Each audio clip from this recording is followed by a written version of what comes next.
नमस्कार मित्रों, विज्ञान क्लासेज के ऑनलाइन प्लेटफॉर्म पर आप सभी का हार्दिक स्वागत है, अभिनंदन है। मैं हरीश बाना, निदेशक विज्ञान क्लासेज जोधपुर। आज हम पूरा विज्ञान परिवार एक इस डिजिटल जगत में आधुनिक शिक्षा की नई पहल या नई शुरुआत करने जा रहा है। बिना कोई भूमिका बांधे शुरुआत करते हैं अपने अपने सब्जेक्ट से। देखिए साहब, हम आपको पढ़ाएंगे क्या, राजस्थान जीके। और जीके बोले तो जनरल नॉलेज एंड सामान्य ज्ञान। एक बात जो ना हमेशा ध्यान रखें, जब भी आप किसी भी प्रतियोगी परीक्षा यानी आप कोई सा एग्जाम देकर देख लीजिए साहब, हर एग्जाम में एग्जामिनर पूछता है जीके एंड सामान्य ज्ञान, लेकिन कई परीक्षार्थी दौड़ते हैं साहब विशेष ज्ञान की ओर। जबकि एग्जामिनर स्पष्ट कह रहा साहब, हमें आपका विशेष ज्ञान नहीं चाहिए साहब, हमें तो चाहिए केवल आपका सामान्य ज्ञान। और राजस्थान जीके हम पढ़ेंगे साहब, वो है Rajasthan history art and culture, यानी राजस्थान का इतिहास, कला एवं संस्कृति। अब देखिए सब्जेक्ट दो है साहब, लेकिन दोनों इस सब्जेक्ट का आपसी कोरिलेशन है, रिलेशन यूं है, या दोनों का सह संबंध है। संबंध यूं कि जब जब आप इतिहास पढ़ोगे ना, साथ ही साथ झलक देखोगे आर्ट एंड कल्चर की। लेकिन विधिवत रूप से शुरुआत करते हैं अपन अपने इतिहास से, और इतिहास पढ़ेंगे साहब राजस्थान का इतिहास। लेकिन देखिए साहब, आज हम जो पढ़ने जा रहे हैं ना, वो ना तो कोई एक चैप्टर है ना ही कोई एक यूनिट है। आज हम केवल इतिहास का परिचय देखने जा रहे हैं। वैसे अपने सिलेबस हम पढ़ाएंगे राजस्थान का इतिहास, लेकिन राजस्थान पढ़ने और बढ़ने से पहले आपको इससे पहले यानी समूचे विश्व और समूचे भारत के इतिहास की सामान्य से जानकारी तो होनी ही चाहिए। और आप सभी प्रतियोगी परीक्षार्थी भली बातें जानते हैं साहब, इतिहास आपके सामने आएगा साहब तीन प्रकार का। सबसे पहले विश्व का इतिहास, दूसरा भारत का इतिहास, तीसरा राजस्थान का इतिहास यानी world history, Indian history and Rajasthan history. अपन पढ़ाएंगे राजस्थान हिस्ट्री, लेकिन इससे पहले आपको वर्ल्ड और इंडिया का थोड़ा बहुत नॉलेज होना ही चाहिए। तो कहानी देखिए साहब, समूचा विश्व यानी ये पृथ्वी है कैसी, गोल। और गोल का मीन साहब ये दुनिया है गोल, और गोल का मीन वही गोलमाल। अब उस गोलमाल से हमें याद आता साहब, हम जो पढ़ाएंगे हमारी जो स्टडी है ना, इससे बोलते हैं साहब जीएमएस। जीएमएस का मीन ये साहब गोलमाल स्टडी। अब गोलमाल का मीन दूसरा अर्थ ये भी है साहब, गागर में सागर। अब ये गागर में सागर का मीन ये, आप भली बात जानते हैं साहब जी के अथा सागर है साहब, लेकिन आपका ब्रेन, आपका माइंड, आपका खोपड़ा जो है ना, वह साहब गागर के मुताबिक यानी सागर रूपी ज्ञान को डालेंगे साहब आपके गागर रूपी ब्रेन में यानी गागर रूपी खोपड़े में, तो इसीलिए कहते हैं गागर में सागर। तो इसी से हमें याद आता साहब गोलमाल स्टडी, ये बड़ा गागर में सागर, और इसी से हमें याद आता साहब ये दुनिया है गोल माल। अब देखिए साहब, समूचा विश्व यानी सदियों पहले की अपन बात करें तो ये पृथ्वी, ये जो भूगोल था ना, ये ध्यान रखना दो भूखंडों में बटा था। समूचे पृथ्वी पर जमीन के टुकड़े थे दो। ऊपर वाला जो भूखंड था ना, उस भूखंड का तो नाम है साहब अंगारा लैंड। कौन सा लैंड बताओगे, अंगारा लैंड। और नीचे जो भूखंड था ना, उसका नाम था साहब गोंडवाना लैंड। अब देखिए साहब, अपन देख तो रहे साहब विश्व के इतिहास की जानकारी, लेकिन हम देखना विश्व का इतिहास भी पढ़ेंगे, लेकिन राजस्थान के परिप्रेक्ष्य से पढ़ेंगे। कैसे, वो भी सुने। ध्यान रखिए साहब, ये जो गोंडवाना लैंड है ना, आज अपने राजस्थान में अरावली पर्वतमाला है साहब, वो है गोंडवाना लैंड का भाग। बहुत सिंपल से क्वेश्चन पूछा जाएगा साहब, तो बताओ साहब अरावली पर्वतमाला कौन से लैंड का भाग है, तो बता देना साहब गोंडवाना लैंड। तो पुनः देखिए साहब, संपूर्ण पृथ्वी कैसी है, गोल। भूखंड कितने हो गए, दो। पहले ऊपर हो गया अंगारा लैंड, बीच में हो गया गोंडवाना लैंड, और इसके चारों तरफ एक पानी का सागर है साहब, उस सागर का नाम है तैतीस सागर। अब आप भली बात देखिए साहब, आप खुद भी प्रैक्टिकल सुने और समझें। आप खुद देख सकते हो भूखंड तो यानी जमीन के टुकड़े हैं कम, और चारों तरफ क्या है, सागर। यानी इस दुनिया में जल है ज्यादा, थल है कम। इसलिए कहते हैं साहब जल तो है 71% और थल है मात्र 29%। अब कहानी और सुने साहब, आज अपने राजस्थान में जो खारे पानी की झीलें है ना, वो है साहब 33 सागर का अवशेष। तो देखना अरावली पर्वतमाला कौन से लैंड का भाग है, गोंडवाना लैंड। पूछे साहब बताओ राजस्थान में खारे पानी की झील कौन से सागर अवशेष है, तो बता देना साहब 33 सागर। और इस खारे पानी की झील का उदाहरण दे सकते हो आप, राजस्थान के जयपुर में झील है साहब सांबर झील।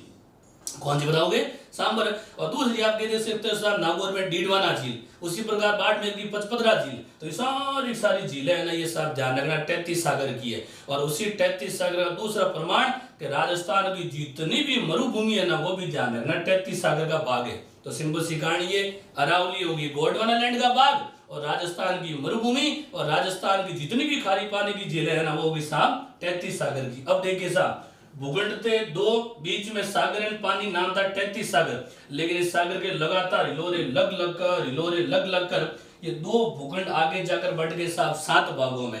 और साहब ध्यान रखना, उन्हीं 7 भाग भूखंड यानी 7 भागों के आगे जाकर नाम दे दिया साहब 7 महाद्वीप है। कितने महाद्वीप बताओगे? 7 है। और उन 7 महाद्वीप या 7 भूखंडों में ध्यान रखिए मित्रों, सबसे बड़ा भूखंड था उसका नाम था एशिया। तो आज अपन कौन से महाद्वीप में है? एशिया में। और ध्यान रखिए साहब, सबसे जो छोटा भूखंड था ना, वो भूखंड था साहब ऑस्ट्रेलिया। तो पुनः देखिए साहब, जमीन के टुकड़े 2 थे साहब, लेकिन जैसे पानी के हिलोरे लगे, हिलोरे कोई लंबी चौड़ी कहानी नहीं है, यानी जल का थल से टकराव हुआ, और जैसे टकराव हुआ ना थल, यानी ये 2 भूखंड कितने भागों बढ़ गए? 7। अब इन 7 भूखंडों की सबसे पहले जानकारी दी इतिहासकार, उस इतिहासकार का नाम है साहब हेरोडोटस। और मित्रों हमेशा नोट कर ले, जब भी इतिहास में कोई किसी की जानकारी देता है ना, उसे या तो कहते हैं जनक या कहते हैं जननी। और मित्रों एक बात और सुन ले, समझ लें, जब भी आप इतिहास पढ़े ना, तो कभी भी रट्टा प्रणाली से ना पढ़े, हमेशा अपने तरीके उद्देश्य अंदाज में पढ़ा करें। तो मैं फिर कह रहा हूं, जरूरी नहीं है कि विश्व के इतिहास की, जहां जो सबसे पहले नाम देता है ना, उसे या तो कहते हैं जनक या कहते हैं जननी। तो विश्व के इतिहास की जानकारी सबसे पहले दी थी हेरोडोटस ने। इसलिए ध्यान रखिए मित्रों, अपने समूचे विश्व के इतिहास और इतिहास का जनक माना जाए, उस जनक का नाम है साहब हेरोडोटस। और कहते हैं साहब जानकारी कहां से मिली? तो बता देना साहब, हेरोडोटस की पुस्तक थी, उस पुस्तक का नाम है हिस्टोरिका। पुस्तक का नाम बताओगे? हिस्टोरिका। और पूछ ले साहब हेरोडोटस था, तो बता देना साहब ये था यूनान का निवासी। कहां का निवासी बताओगे? यूनान। तो ये समूचा विश्व देखिए साहब, मैं फिर कह रहा हूं, अपन कोई वर्ल्ड हिस्ट्री नहीं पढ़ रहे साहब, लेकिन राजस्थान के इतिहास तक पहुंचने के लिए आपको अपने वर्ल्ड अपने विश्व के बारे में सामान्य सी जानकारी तो होनी चाहिए। सिंपल सा क्वेश्चन पूछा जाता साहब, एग्जाम चाहे आप कांस्टेबल का दीजिए और एग्जाम चाहे आरएस का दीजिए, ऐसे हर एग्जाम में सामान्य सी जानकारी आपसे पूछ ली जाती है कि बताओ साहब विश्व के इतिहास का जनक था, तो बता देना कौन सा? डोटस था, हेरोडोटस। पूछ ले साहब विश्व के इतिहास की जानकारी कौन सी पुस्तक से मिली, तो बताओगे कौन सी? Rica Historica. पूछ ले साहब वो कहां का निवासी था, तो बता देना साहब यूनान का निवासी। तो ये थी आपके सामने विश्व के इतिहास की जानकारी। 5-10 सेकंड में आप स्क्रीनशॉट ले लीजिए।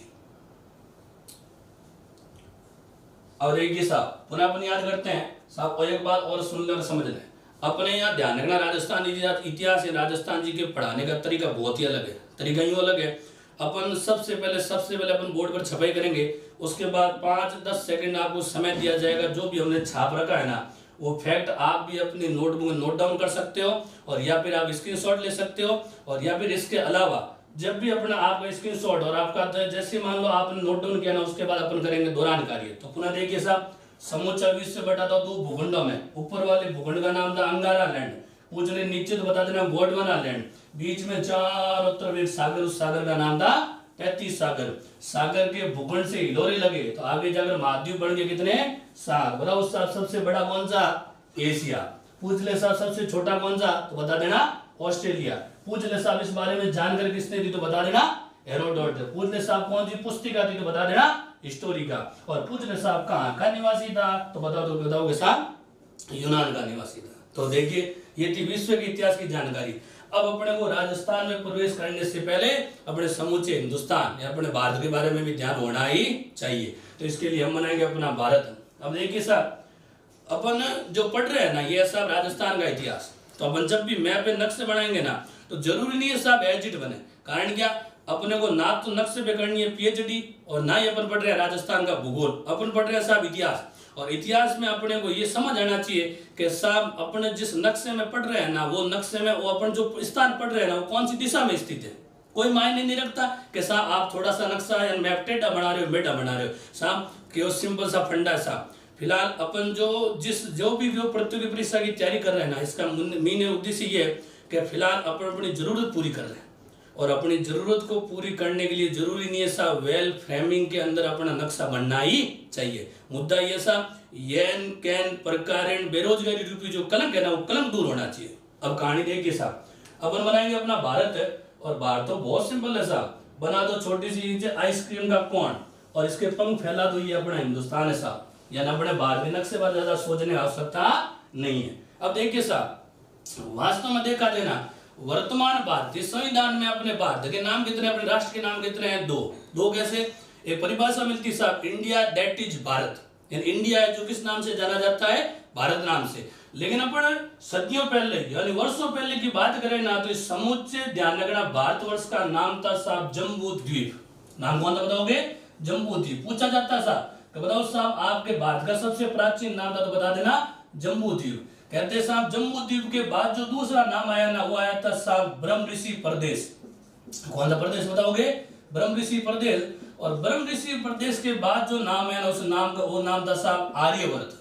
स्टेप बाय स्टेप देखते जाइए साहब, ये एक सामान्य सी जानकारी है। मैं फिर कह रहा हूँ कोई चैप्टर नहीं पढ़ रहे साहब, लेकिन हमारा तो ये मानना साहब, आप चाहे कोई से भी एग्जाम की तैयारी करो, लेकिन उससे पहले आपको ये सामान्य सी जानकारी तो होनी चाहिए। और मैं तो यहाँ तक कहता हूँ साहब, हिंदुस्तान के निवासी होने के नाते आपको ये तो ध्यान होना चाहिए कि अपना हिंदुस्तान, अपने भारत का सबसे प्राचीन नाम था, तो बता देना साहब जम्बू द्वीप। पूछ ले साहब उसके बाद नाम क्या था, तो बता देना साहब ब्रह्मऋषि प्रदेश। पूछ ले साहब उसके बाद नाम क्या था, तो बता देना आर्यवर्त। और ध्यान रखना आर्यवर्त के बाद जो नाम है वो नाम आया था साहब भारतवर्ष। कौन सा वर्ष आया था? भारतवर्ष। वैसे कई बार ये भी सुनने मिलता है साहब कि भारतवर्ष से पहले भी आए थे यूनानी, और यूनानियों ने एक नाम रखा था साहब, नाम रखा था इंडिया। और इंडिया नाम ये पहले क्यों आया कि कहते हैं साहब प्राचीन काल यहाँ एक नदी चला करती थी, नाम था साहब सिंधु नदी। और उसी सिंधु नदी को यूनानी कहते थे इंडस। कौन सी नदी बताओगे? इंडस। तो इंडस नदी के किनारे ये अपना देश बसने की वजह से इसका नाम था साहब इंडिया। तो ध्यान रखिए साहब, इंडिया नाम देने वाले पहले कौन थे? यूनानी। तो यूनानियों ने नाम दिया था इंडिया, और उसके बाद जो नाम है वो आया था भारतवर्ष। और वास्तव में अगर हम साहित्य की चर्चा करें तो साहित्यिक स्रोत के अनुसार पहली बार भारतवर्ष जो नाम लिखा मिला था ना, वो मिला था साहब हाथी गुम्फा अभिलेख में। कौन सा अभिलेख बताओगे? हाथी गुम्फा। अब स्टेप बाय स्टेप सुने साहब, सबसे प्राचीन नाम जम्बू द्वीप, उसके बाद नाम आ गया अपन भारतवर्ष तक, और भारतवर्ष पहली बार नाम लिखा गया था हाथी गुम्फा में।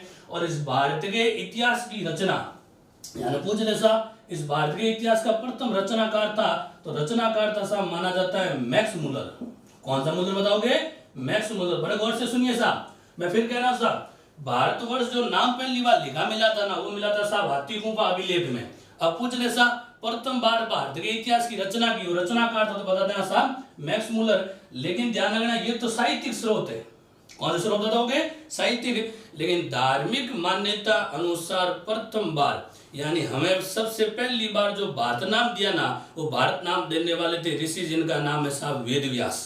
तो धार्मिक मान्यता अनुसार प्रथम बार जो भारत नाम की जानकारी दी ना, वो कौन थे? वेद व्यास। और मित्रों पहले से कह रहा हूं, जो सबसे पहले नाम की जानकारी देता है ना, वही तो होता है जनक। तो इसीलिए ध्यान रखना भारत के इतिहास का जनक कोई मैक्स मुलर नहीं है साहब। हाँ ये कह सकते हो साहब कि भारत के इतिहास का रचनाकार मैक्स मुलर है, लेकिन जनक उसे कहा जाता है जो सबसे पहले जानकारी देता है। तो सिंपल सी कहानी ये मित्रों, अपने समूचे भारत और भारत के इतिहास और इतिहास का जनक, और इतिहास का जनक माने जाते हैं साहब एक ऋषि, जिनका नाम है साहब वेद व्यास। अब कैसे वो भी सुने, अपने पास एक बात ध्यान रखना, हर एक फैक्ट और उस फैक्ट के बाद उस फैक्ट के संबंधित अपने पास ऐसे भी प्रमाण है जिसे अपन प्रमाणित कर सकते हैं साहब वास्तव में वेद व्यास ने नाम भारत कैसे दिया।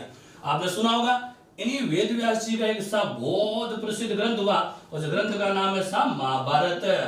नाम क्या बताओगे? महाभारत। अब साहब मैं फिर कह रहा हूँ, देशी अंदाज पढ़ो साहब, अगर हम महा को हटा देना तो पीछे नाम क्या रहेगा? भारत। तो सिंपल सी बात है, भारत नाम दिए किसने था? वेद व्यास ने। और जो सबसे पहले नाम की जानकारी देता वही तो होता है जनक। तो ध्यान रखिए साहब, भारत के इतिहास का जनक हो गया वेद व्यास, और इस बात की जानकारी दी इस ग्रंथ का नाम है महाभारत। लेकिन यह भी कहा जाता साहब वेद व्यास ने इस ग्रंथ का प्राचीन नाम, कैसा नाम बताओगे? प्राचीन नाम दिया था वो था साहब जय संहिता। कौन सी संहिता बताओगे? जय संहिता। अब जब महाभारत का नाम ही आ गया ना, तो हम आपको ये भी बता दें, इसी महाभारत में साहब 1,00,000 श्लोक। कितने श्लोक बताओगे? 1,00,000 श्लोक। और इसी महाभारत का एक अंग या फिर कह सकते हो भाग, और अंग था भाग कहलाता है गीता, और गीता का पूरा नाम वही श्रीमद् भगवत गीता।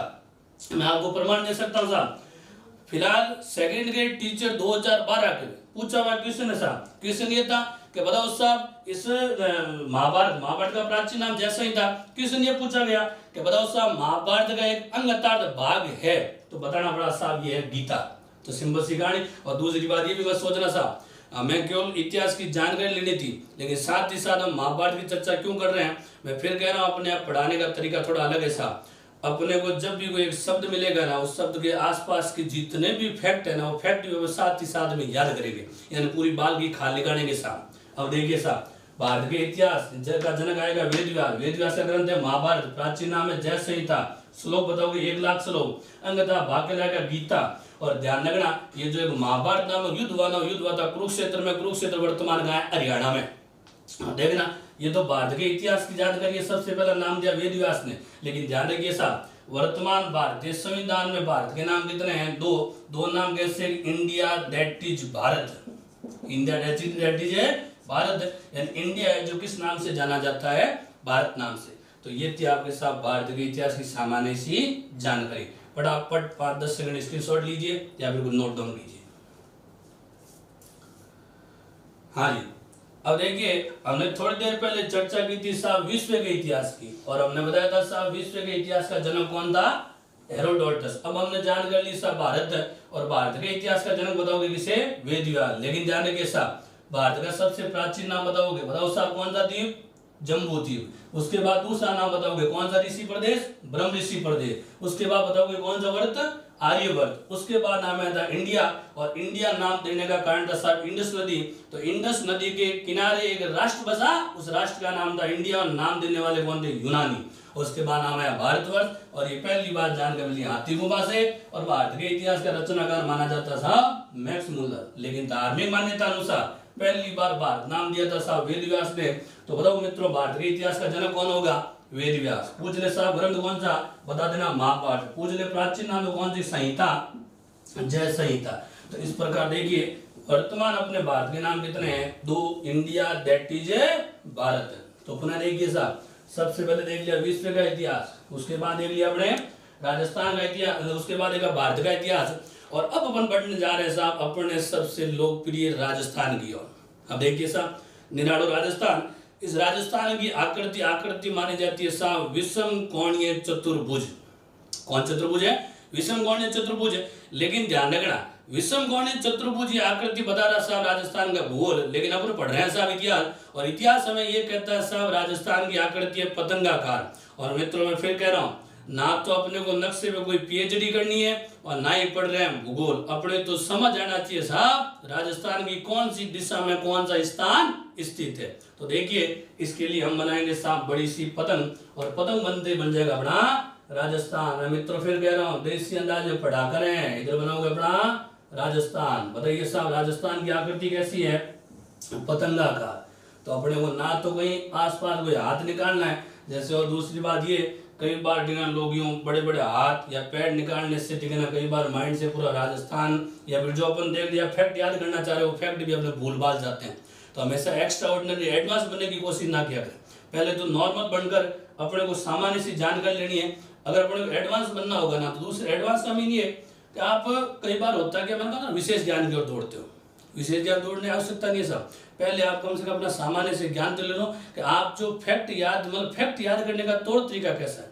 अब आप नक्शा चाहे विधिवत रूप से, चाहे वो हाथ पैर निकाल के बनाओ और चाहे पतंगाकार बनाओ, आपका तो मुद्दा ये साहब जो अपन फैक्ट पढ़ रहे हैं ना, पढ़ाने का तरीका कैसा है और क्या पढ़ाने के तरीके में इस प्रकार है, उनके वाणी में इतना दम है कि साहब हमने बहुत सारी गाइड पढ़ ली, बहुत सारी एनसीईआरटी पढ़ ली, बहुत सारी अन्य पुस्तकें पढ़ ली, लेकिन फिर भी याद नहीं हुआ। लेकिन आज अपन ऑनलाइन क्लास जो पढ़ रहे हैं ना, इसमें याद हो रहा है ना साहब, यही तो मुद्दा है। अब कहानी देखिए साहब, वास्तव में देखा जाए ना तो राजस्थान नाम का कोई राज्य तो था ही नहीं। राजस्थान की स्थापना हुई थी साहब 1 नवंबर 1956। इससे पहले देखिए समुचे राजस्थान में साहब रियासतें थी 19 रियासतें। बड़े गौर से सुनिएगा मित्रों, समुचे राजस्थान में रियासतें कितनी थी? 19 रियासतें। और इन 19 रियासतों के ध्यान रखना नाम भी कितने थे? 19 नाम थे। आप भली बात ही जानते हैं साहब, इन 19 रियासतों में सबसे प्राचीन जो रियासत थी ना, वो थी साहब मेवाड़। बताओ साहब सबसे प्राचीन रियासत कौन सी? मेवाड़। और सबसे जो बड़ी रियासत थी ना, वो थी साहब अपनी मारवाड़। कौन सी थी? मारवाड़। और सबसे जो छोटी रियासत थी ना, वो थी साहब शाहपुरा। और शाहपुरा वर्तमान कहाँ है? भीलवाड़ा में। और सबसे नवीन जो रियासत थी ना, वो थी साहब झालावाड़। तो पुनः देखिए राजस्थान में रियासतें कितनी? 19। और 19 रियासतों के नाम भी कितने थे? 19। अब कहानी क्या हुई ये सुने। मामला ये हुआ कि राजस्थान में आए कौन थे? अंग्रेज। और अंग्रेजों ने देखा साहब राजस्थान तो बटा हुआ कितने भागों में? 19 भागों में, और 19 भाग 19 रियासतों के नाम भी कितने थे? 19। तो उन्होंने मन ही मन तय कर लिया साहब हम 19 नाम तो याद रखने वाले नहीं है। तो एक तरकीब सोची साहब। तरकीब क्या? बड़े गौर से सुनिए और समझिए। देखिए साहब, समूचे राजस्थान में रियासतें कितनी थी? 19। और कहते हैं साहब उन 19 रियासतों में से सर्वाधिक बोले तो 16, और 16 रियासतों के राजा थे साहब राजपूत। कौन थे? राजपूत।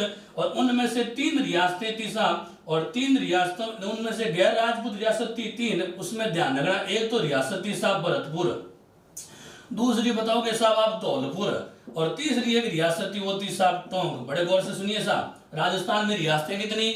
19 रियासतें। उनमें से 16 रियासतों के राजा कौन थे? राजपूत। उनमें से ध्यान रखना 19 में से 2 रियासतें भरतपुर और धौलपुर, यहाँ पर था साहब जाट राजवंश।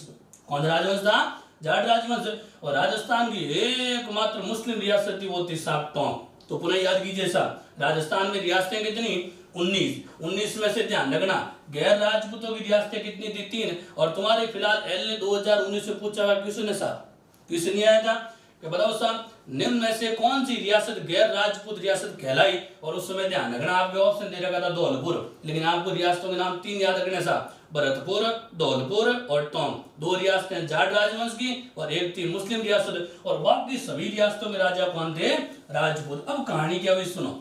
देखिए राजस्थान में आए थे अंग्रेज, और अंग्रेजों ने देख लिया साहब कि राजस्थान में रियासतें कितनी है? 19, और 19 में से सर्वाधिक रियासतों का राजा कौन है? राजपूत। तो उन्होंने एक तरकीब सोची, कह दिया साहब क्यों न इन 19 का एक ही नाम रख दिया जाए, वो है राजपूताना। कौन सा नाम रख देंगे? राजपूताना। तो कोई लंबी चौड़ी कहानी नहीं है साहब। और इस राजपूताना शब्द का प्रथम बार प्रयोग किया गया था साहब 1800 ईस्वी में। बताइए साहब कौन सी ईस्वी होगी? 1800। और करने वाले इतिहासकार नाम था साहब जॉर्ज थॉमस। नाम क्या बताओगे? George Thomas. और पूछ ले साहब किस रूप में किया? तो ध्यान रखना मौखिक रूप में। किस रूप में बताओगे? मौखिक रूप। मौखिक का मीन है बोलकर बता दिया। यानी जॉर्ज थॉमस ने कह दिया अंग्रेजों आपको 19 नाम याद रखने आवश्यकता नहीं है, आप तो एक ही नाम याद रखो, वो नाम होगा साहब राजपूताना। कौन सा पुताना बताओगे? लेकिन ध्यान रखना ये मौखिक रूप है। समय और आगे बढ़ा तो 1800 के 5 वर्ष बाद साहब घटना है 1805 ईस्वी की। बताओ मित्रों घटना कब की है? 1805। और 1805 ईस्वी में इसी जॉर्ज थॉमस का एक शिष्य मान लो एक अजीज मित्र, और इस मित्र का नाम था साहब विलियम फ्रैंकलिन। क्या बताओगे? William Franklin. और उस विलियम फ्रैंकलिन ने प्रथम बार अपने ग्रंथ, और उसके ग्रंथ का नाम था साहब मिलिट्री। ग्रंथ का नाम क्या बताओगे? Military memorials of George Thomas. George Thomas. और जॉर्ज थॉमस नाम उस ग्रंथ में पहली बार नाम मिला था राजपूताना, और वो भी नाम भी मिला था साहब लिखित रूप में। बताओ साहब कौन सा रूप मिलेगा? लिखित रूप। बड़े गौर से सुनिए और समझिए साहब। मैं फिर कह रहा हूं साहब राजस्थान में रियासतें कितनी थी? 19 रियासतें। बताओ साहब 19 में से 16 रियासतों राजा कौन थे? राजपूत। और सर्वाधिक रियासतों का राजा राजपूत होने की वजह से प्रथम बार इस राजस्थान का सबसे प्राचीन नाम दिया, वो नाम था साहब राजपूताना। कौन सा पुताना बताओगे? और राजपूताना शब्द का प्रयोग प्रथम बार कब किया था? 1800 में। लेकिन कौन से रूप में किया? मौखिक। मैंने बोलकर बता दिया, आपको नाम रट्टा मारने की आवश्यकता नहीं है, एक नाम याद रख लो राजपूताना। लेकिन आपसे इससे आगे बढ़कर पूछेंगे साहब कि बताओ साहब राजपूताना शब्द का प्रयोग प्रथम बार लिखित रूप में कब किया गया? तो बता देना साहब 1805 में। पूछ ले साहब करने वाला कौन था? तो बता देना साहब विलियम फ्रैंकलिन। और पूछ ले साहब कौन से ग्रंथ में प्रयोग किया? तो बता देना military memorials of George Thomas. Military memorials of George है, और कौन से रूप में क्या है? लिखित रूप में। समय और आगे बढ़ा। राजस्थान में रियासतें थी 19, और 19 में सबसे प्राचीन रियासत थी ना वो थी साहब मेवाड़। अब कहानी देखिए साहब, इसी मेवाड़ में आए थे अंग्रेज, और अंग्रेजों की पहले एक कंपनी थी, आपने नाम सुन रखा EIC, बोले तो ईस्ट इंडिया कंपनी। और कहते हैं साहब इसी ईस्ट इंडिया कंपनी ने कर्नल जेम्स टॉड, नाम तो सुना ही होगा, कर्नल जेम्स टॉड। और कहते हैं साहब कर्नल जेम्स टॉड की नियुक्ति की थी साहब PA के रूप में। और PA का मतलब था साहब पॉलिटिकल एजेंट। कौन सा एजेंट बताओगे?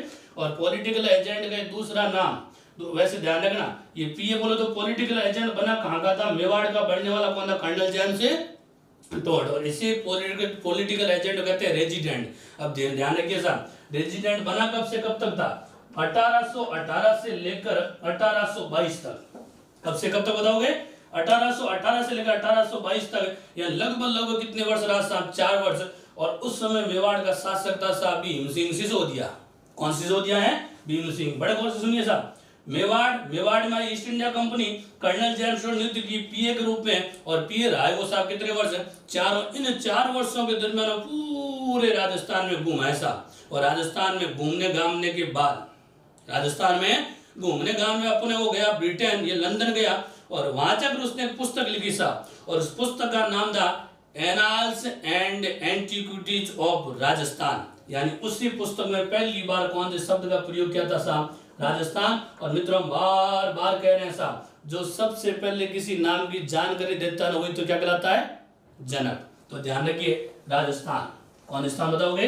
राजस्थान। और राजस्थान के इतिहास का जनक, राजस्थान के इतिहास का जनक नाम वही है साहब, कर्नल जेम्स टोड। पूछ ले साहब ये नाम कब दिया और कैसे दिया? तो ध्यान रखना, कर्नल जेम्स टोड ने ये नाम दिया था साहब अपनी पुस्तक में। नाम किसमें दिया था? पुस्तक में। पूछ ले साहब इस नाम का प्रयोग कब हुआ? तो बता देना साहब 1829 ईस्वी में। बड़े गौर से सुनिए साहब, मेवाड़ का पीए बना 4 वर्ष साहब, 4 वर्ष अवधि थी 1822। 1822 के लगभग 7 वर्ष बाद, ध्यान रखना, कौन से शब्द का प्रयोग हुआ है? राजस्थान। और राजस्थान शब्द का प्रयोग कर्नल ने किया अपनी पुस्तक में। उस पुस्तक का नाम था साहब एनाल्स। पुस्तक का नाम क्या बताओगे? एनाल्स। तो annals and antiquities, annals and antiquities of Rajasthan, यानी प्रथम बार राजस्थान शब्द का प्रयोग करने वाला था कर्नल जेम्स टोड। लेकिन ध्यान रखिए मित्रों, इसी पुस्तक का एक दूसरा नाम है, दूसरा नाम ये है द सेंट्रल। नाम क्या बताओगे? The central western Rajputana. कौन सा पुताना? Rajputana state of India. अब बड़े गौर से सुनिए और समझिए, ध्यान रखिए मित्रों, पुस्तक एक है लेकिन एक की पुस्तक के नाम कितने हैं? 2। कैसे सुने? ध्यान रखना, मूल नाम या सबसे पहला नाम है ना, वो तो है annals and antiquities of Rajasthan. उसी का दूसरा नाम है the central western Rajputana state of India. गौर से पुनः सुनो साहब, पुस्तक एक है लेकिन नाम कितने हैं? 2। कहानी क्या सुनो, मान लो बहुत बड़ी पुस्तक है, बहुत बड़ी क्या है? पुस्तक है। उस पुस्तक को यानी उस बुक को ध्यान रखना, कर्नल जेम्स टोड ने बांट दिया 2 भागों में।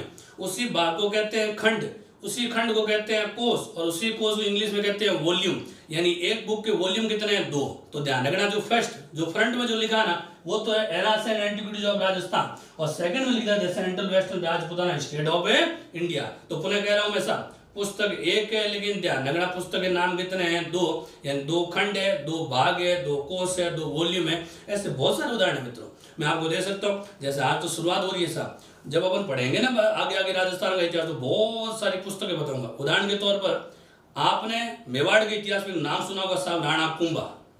इतना तो सुना ही होगा। अब देखिए, इस राणा कुंभा का एक बहुत बड़ा ग्रंथ है साहब, उस ग्रंथ का नाम है संगीत राज। कौन सा राज है? संगीत राज। और संगीत राज को आगे जाकर बांटा साहब 5 कोषों में। तो ध्यान रखना, ये क्वेश्चन फिलहाल ही पूछा गया था एग्जाम में, पूछा हुआ क्वेश्चन पटवार का क्वेश्चन। और पटवार क्वेश्चन ये पूछा कि राणा कुंभा के ग्रंथ संगीत राज को कितने कोषों में विभक्त किया? तो कोष कितने बताओगे? 5। तो मीन ये हो गया कि पुस्तक एक है लेकिन पुस्तक को कर्नल जेम्स टोड कुंभा ने कितने भागों में बांट दिया? 5 भागों में। उसी प्रकार कर्नल जेम्स टोड की पुस्तक है एक, उसके भाग कितने हैं? 2। समय और आगे बढ़ा, इसी कर्नल जेम्स टोड एक दूसरी पुस्तक और है, और उस पुस्तक का नाम है द सेंट्रल, नहीं, उस पुस्तक का नाम है वेस्टर्न ट्रेवल्स। पुस्तक का नाम है वेस्टर्न ट्रेवल्स इन इंडिया, यानी इसका मीन ये पश्चिमी भारत की यात्रा। अब बड़े गौर से सुनिए साहब, मैं फिर कह रहा हूं, कर्नल जेम्स टोड की पुस्तकें कितनी है? 2। पहली पुस्तक लिखी थी 1829 में, दूसरी पुस्तक है वेस्टर्न ट्रेवल्स इन इंडिया, और ये पुस्तक लिखी थी साहब 1839 ईस्वी में। बताओ साहब कब लिखी थी? 1839 में। अब उस पुस्तक का हिंदी अर्थ देखिए साहब, पश्चिमी भारत की यात्रा। अब प्रैक्टिकल लोग सुनना समझे, आप बना दो साहब ये सिंपल सी कहानी अपना भारत है। अब ये क्या बता रहा है? पश्चिमी भारत की यात्रा। तो ये हो गया साहब पश्चिमी भारत। और आप भली बात ही जानते हैं साहब, इसी राजस्थान के उत्तर पश्चिम में बसा हुआ अपना राज्य, इसका नाम है राजस्थान। तो पुनः सुनिए मित्रों, पश्चिमी भारत की यात्रा का मीन ये साहब वो वर्णन कर रहा है अपने राजस्थान की यात्रा का। तो सिंपल सी कहानी, राजस्थान कर्नल ने पुस्तकें कितनी लिख दी? 2। पहली पुस्तक लिखी थी 1829 में और दूसरी पुस्तक लिखी 1839 में। तो ध्यान रखिए साहब, ये है आपके राजस्थान के इतिहास की सामान्य सी जानकारी। तो पुनः देखना साहब, सबसे पहला नाम आएगा कौन सा? पुताना, राजपुताना। पूछ ले कब, तो बता देना 1800 में। उसके बाद पूछे साहब राजपुताना शब्द का लिखित रूप प्रयोग कब हुआ? 1805 में। फिर पूछे साहब राजस्थान नाम किसने दिया? तो बता देना कर्नल जेम्स टोड। पूछ ले साहब कब दिया? बता देना 1829। और ध्यान रखना colonel James Tod, colonel James Tod ने जो पुस्तक लिखी ना, ये पुस्तक ध्यान रखना राजस्थान में नहीं लिखी, पुस्तक लिखी उन्होंने अपने घर ना, अपने ब्रिटेन में। तो ध्यान रखिए ब्रिटेन में जाकर 1829 से पहली बार नाम आया था राजस्थान। फटाफट 5-10 सेकंड में स्क्रीनशॉट या नोट डाउन कर लीजिए, उसके बाद चर्चा करेंगे आगे।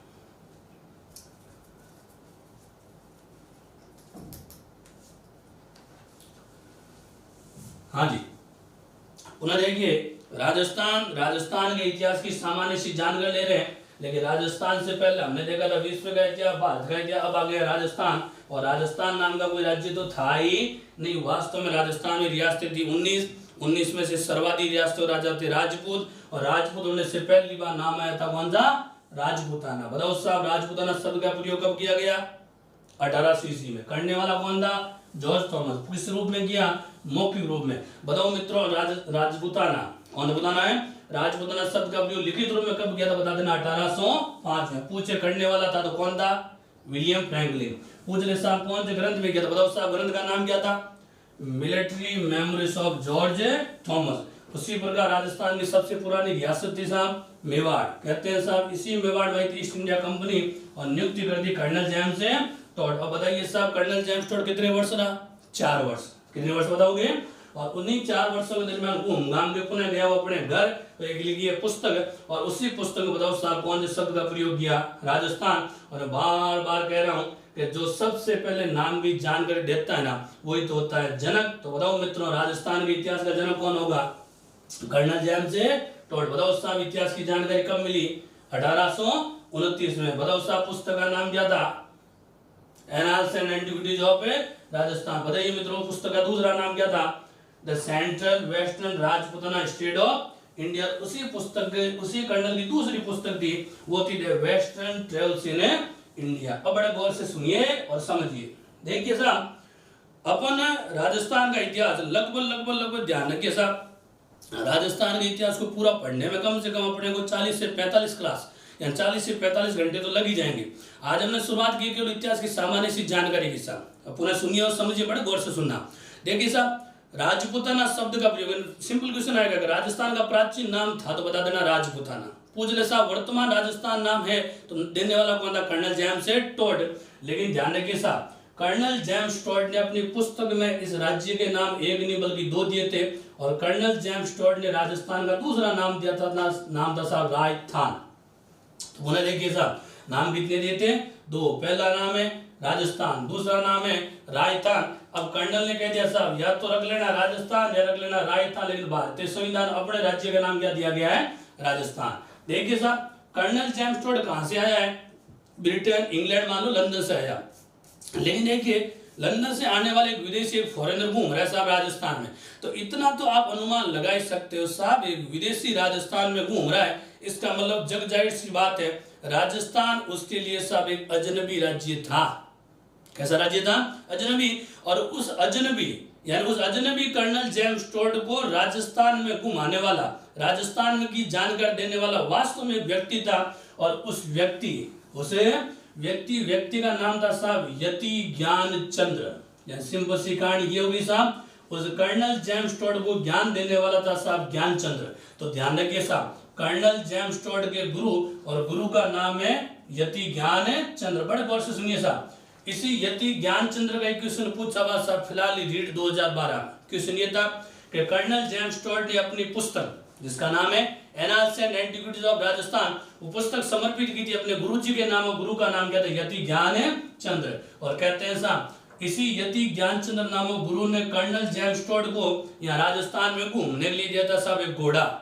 इसीलिए कहते हैं साहब कर्नल जेम्स टोड के उपनाम आएगा साहब घोड़े वाला बाबा। कौन सा बाबा? घोड़े वाला बाबा। अब बड़े गौर से सुनिए साहब, क्वेश्चन बहुत सारे आते हैं साहब। मैं फिर कह रहा हूँ साहब, ये सारे फैक्ट आपको याद रखने पड़ेंगे। देखिए क्वेश्चन सिंपल सा आएगा कि बताओ साहब राजस्थान में घोड़े वाला बाबा है, घोड़े वाला बाबा है, और ऑप्शन ए में आएगा साहब बाबा रामदेव। ऑप्शन ए में क्या आएगा? अब ऐसा क्यों कि साहब ऊपर अपन जैसे मान लिए कि बाबा रामदेव का मीन ये समूचे राजस्थान अपना एक बाबा प्रचलित हुआ, बाबा कौन है? रामदेव। क्वेश्चन है कि घोड़े वाला बाबा है, नीचे ऑप्शन ए में बाबा रामदेव, तो ऊपर है घोड़ा, नीचे है बाबा, ऑप्शन ए जय बजरंगे बली। लेकिन ऐसे बली बली करता नहीं है साहब, ये बाबा रामदेव नहीं बल्कि कौन? ये कर्नल जेम्स टॉड है। तो पुनः देखिए साहब, घोड़े वाला बाबा कौन है? Colonel James Tod. घोड़ा दिया गुरु ने, गुरु का नाम है यतीम ज्ञानचंद्र। जब गुरु जी आ गया तो ध्यान रखना, टॉड का एक शिष्य भी था और उस शिष्य का नाम था साहब विलियम क्रूक। शिष्य का नाम क्या बताओगे? William crook. अब गौर से सुनिए साहब, कर्नल जेम्स टॉड का गुरु, गुरु का नाम है ज्ञानचंद्र, शिष्य का नाम है विलियम क्रूक, और कर्नल जेम्स टॉड की पुस्तक का नाम है annals and antiquities of Rajasthan. अब गौर से सुनो, वास्तव में पुस्तक लिखी थी साहब ज्ञानचंद्र की वजह से, इसीलिए कर्नल जेम्स टॉड ने अपनी भलमानसिकता के नाते वो पुस्तक समर्पित की थी अपने गुरुजी के नाम, गुरु का नाम है यति ज्ञान चंद्र। लेकिन उस पुस्तक को संपादित किया उसके शिष्य ने, नाम है विलियम क्रूक। विलियम है। तो पुनः देखिए साहब, पुस्तक का लेखक अलग है, पुस्तक का समर्पण किसी और को है, और पुस्तक का संपादक कोई और है। बताओ साहब पुस्तक का लेखक, तो बता देना कर्नल जेम्स टॉड। पूछ ले साहब पुस्तक किसे समर्पित की, तो बता देना यति ज्ञानचंद्र। पूछ ले साहब पुस्तक का संपादक है, तो बता देना विलियम क्रूक है। तो ध्यान रखना, ये साथ ही साथ टॉड की भी आपको जानकारी होनी चाहिए। फटाफट स्क्रीनशॉट लो। अब देखिए, कर्नल जेम्स टॉड उपनाम है घोड़े वाला बाबा। बताओ साहब उसके गुरु का नाम बताओगे? यति ज्ञानचंद्र। बताओ साहब उसका शिष्य का नाम बताओगे? William crook. बताओ साहब पुस्तक समर्पित की थी किसे? यति ज्ञानचंद्र को। लेकिन बताओ साहब पुस्तक का संपादक है विलियम क्रूक। तो साहब ये थी आपकी राजस्थान के इतिहास की एक सामान्य सी जानकारी। तो पुनः देखिए साहब, मैं फिर कह रहा हूँ, शुरुआत में हमने कहा था कि ना तो कोई चैप्टर पढ़ा, ना कोई यूनिट पढ़ रहे हैं, बल्कि ये अपन केवल इतिहास की सामान्य सी जानकारी ले रहे हैं कि साहब राजस्थान से पहले आपको विश्व, भारत और फिर राजस्थान की सामान्य सी जानकारी होनी चाहिए। एग्जाम चाहे आप कोई सा भी दो, एग्जाम चाहे आरएस का दो, एग्जाम चाहे कांस्टेबल दो, एग्जाम चाहे पटवार दो, लेकिन ध्यान रखना उस एग्जाम यानी उस प्रतियोगी परीक्षा की उस रेस में भाग लेने के लिए इतनी सामान्य सी जानकारी आपको होनी चाहिए। तो पुनः याद करो साहब, इतिहास कितने प्रकार देख लिया हमने? 3। विश्व का इतिहास, भारत का इतिहास और Rajasthan. World history, Indian history and Rajasthan. बताओ साहब विश्व के इतिहास का जनक है हेरोडोटस। बताओ साहब भारत के इतिहास का जनक है वेद व्यास। बताओ साहब राजस्थान इतिहास का जनक है colonel James Tod. Simple question पूछेंगे साहब कि विश्व के इतिहास की प्रथम बार जानकारी कौन सी पुस्तक से मिली, तो बता देना हिस्टोरिका। कौन सी का? हिस्टोरिका। पूछ ले साहब भारत नाम की जानकारी पहली बार मिली, तो बता देना महाभारत। बताओ कौन सा? भारत, महाभारत। और राजस्थान नाम की जानकारी मिली, पुस्तक नाम बता देना annals and antiquities of Rajasthan. तो ये थी अपने इतिहास की सामान्य सी जानकारी, और बाकी विस्तार में चर्चा करेंगे अपन नेक्स्ट क्लास में। और उस नेक्स्ट क्लास की शुरुआत करने से पहले मैं आपको ये बता दें कि साहब आप जब भी यह सभी प्रतियोगी परीक्षार्थी हैं, और प्रतियोगी परीक्षार्थी अपने जीवन में कम से कम 1-2 मूल मंत्र तो अपनाने चाहिए। मूल मंत्र ये कि साहब आप मूल मंत्र 2 प्रकार, एक तो है एकाग्रता, दूसरा है धैर्य। आपको एकाग्रचित्त होकर पढ़ना चाहिए और धैर्य के साथ हमेशा जवाब देना चाहिए। और दूसरा ये भी बता दें, याद रखने के तौर तरीके भी ऐसा, आपको थोड़ा सा उस जो भी सब्जेक्ट पढ़ो उस सब्जेक्ट को आत्मसात करने के लिए, उसे ग्रहण करने के लिए, उसे याद करने का तरीका ये सा, आप जब भी बोर्ड में पढ़े ना उस समय साथ ही साथ में छापा मत करें, यानी उसे केवल गौर से सुने, गौर से देखें, और देखने के बाद आपको 5-7 मिनट का समय दिया जाता है, उसमें स्क्रीनशॉट लें।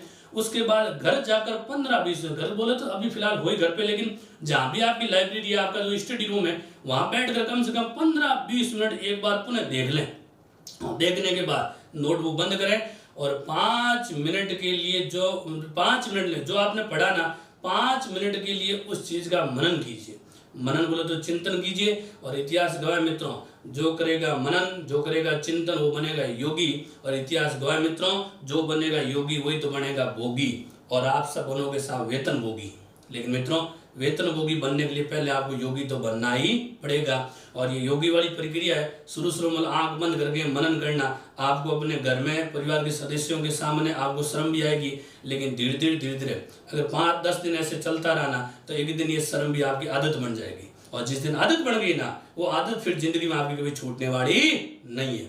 तो साहब किसी भी सब्जेक्ट में, जरूरी नहीं साहब इतिहास है, आप कोई सा सब्जेक्ट, मैं तो कहता हूँ सब्जेक्ट भी छोड़ो, आप मैं तो कहता हूँ कोई सा चाहे व्यवसाय भी करो ना, तो जीवन में हमेशा 2 बातें ध्यान रखा करें। एक तो एकाग्रता, दूसरे धैर्यवानता। एकाग्रचित होकर उसमें तलीन हो जाए और धैर्य के साथ उसके वापस आपको जवाब, या उस धैर्य के साथ मतलब कोई भी, जैसे मान लो किसी परिणाम का इंतजार करना, तो भी आपको क्या रखना पड़ेगा, धैर्य रखना पड़ेगा, पैसा रखना पड़ेगा। तो बाकी चर्चा करेंगे नेक्स्ट क्लास में। सभी प्रतियोगी परीक्षार्थियों को उज्जवल भविष्य की हार्दिक शुभ